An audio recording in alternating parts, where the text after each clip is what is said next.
hey, you kind of just drank a little bit of mild poison and we need to expel it. Hi, I'm Louisa. Welcome to my channel where I talk about things that I think are important. Today I want to talk to you about alcohol, which no one my age drinks, of course, because that would be illegal and very bad, and everyone knows that. In this video, I am not going to fearmonger, spread misinformation, or moralize the consumption of any mind-altering substances, nor the addiction to those substances. We all have things that we do that are not good for us, but that we're not ready to give up yet. For me, an example could be binge-watching British television. Just trying to be real with you guys and be vulnerable and keep it honest. We all have our vices. But what I want to help you do in this video is think critically about social norms around alcohol and think about whether your consumption of alcohol is in line with your personal goals. And I want to give you the most accurate information we have about alcohol because I believe knowledge is power, and this knowledge will empower you to make informed decisions that support both your short-term and long-term well-being. I hope that's what you want to do. If not, you don't have to take my advice. You have bodily autonomy, no one can take that away from you, and you are free to make your own life decisions that align with your priorities. That said, first I want to inform you about the effects of alcohol on the body in a calm and rational manner, not trying to fearmonger, not trying to blow things out of proportion, and I found all of this information on the National Library of Medicine's PubMed database, so it is peer-reviewed, authoritative scientific research. Of course, we should all think critically about where the information we consume comes from, but when it comes to publicly available scientific information, this is about as good as it gets. Alcohol is toxic to neurons. Those are the cells that make up your brain and nervous system and are absolutely crucial to pretty much every aspect of your mind and body's functioning. Alcohol has been shown to cause neuronal cell death and reduce neuronal proliferation, meaning that neurons die and then they aren't replenished or regenerated as much as they would be in the absence of alcohol. Because of this, alcohol causes alterations in the gray and white matter structure of the brain. Gray matter is just the neuron cell bodies, and the white matter is their tails that connect one neuron to another, also known as axons. That's how they communicate with each other. And these changes in brain structure can lead to poorer neurocognitive performance in teens who drink when compared to teens who don't drink. In addition, the byproducts of alcohol metabolism, which is just the chemical breakdown of alcohol in the body, are also toxic. For example, acetaldehyde can cause damage to the liver, pancreas, and gastrointestinal tract, as well as other cells and tissues where alcohol metabolism takes place. Alcohol can also have other negative health effects outside of just its direct and indirect toxicity to cells. It can inhibit nutrient absorption, which can lead to nutritional deficiencies, which are also just really bad for all aspects of health because, think about it on the cellular level, your cells literally do not have the raw materials they need to keep functioning properly. Alcohol consumption also increases the risk of bodily injury due to things like falls and fights because it generally makes people less coordinated and also less capable of impulse control. That's why people often make decisions they regret while drunk.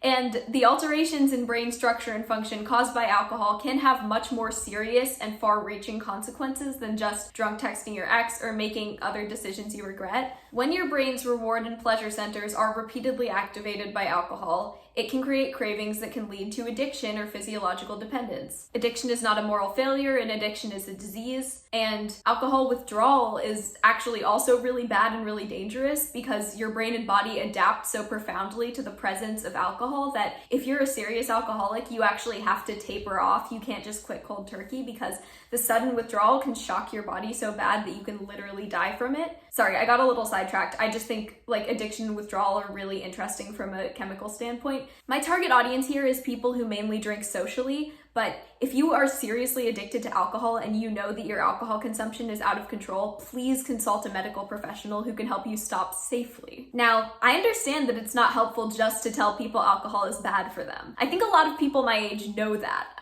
People get hangovers, they throw up. That is their bodies directly telling them, hey, you kind of just drank a little bit of mild poison and we need to expel it. Or, yeah, we know it's the next morning, but we're still processing the toxins you threw at us and now we have to divert energy away from other important functions. The point is, college students know alcohol is bad for them. They know how it makes them feel, and even if they don't personally experience short-term negative health effects, they've probably heard about the toxic effects of alcohol online or read the studies. They just think the benefits outweigh the risks. And there are social benefits. Drinking alcohol is normalized because it facilitates social interaction. It can make you feel less inhibited, more confident, more social, more fun to be around. This is likely because the areas of your brain that would normally be used for overthinking or being self-conscious are literally slightly inhibited because they're slightly poisoned. Alcohol can make everything seem funnier to an extent, and it can just make life more enjoyable in the moment. But it can also cause really harmful effects on your body and still developing brain that can have lifelong repercussions. Now, many people's bodies can handle small doses of alcohol because our bodies have evolved to be very good at processing toxins. It's very important to be able to process toxic substances in a safe manner. But just because most people can drink small amounts of alcohol with few to no negative effects, that does not mean it's safe to do so or that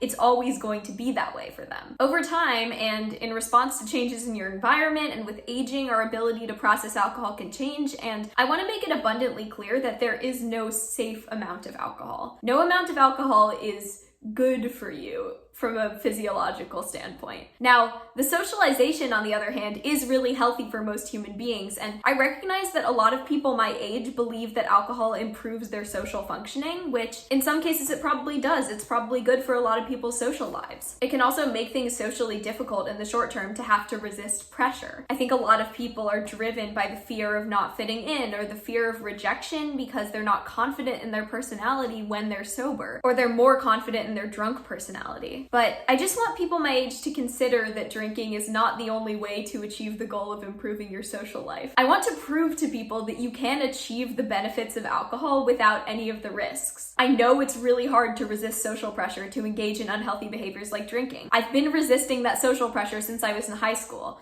And it's hard, but it is certainly possible. And I'm actually grateful that I've had to do it for so long because developing the ability to resist social pressure and do what's best for my long-term health and happiness is actually a really useful life skill because unfortunately a lot of unhealthy behaviors are norms in this society. My point is, despite social pressure, you can actually have fun, socialize, be confident, and just have a happy life without a drop of alcohol. And I'm living proof. No pun intended. Isn't proof like an alcohol thing? Anyway, I don't know anything about alcohol. It's illegal, and no one my age knows anything about it.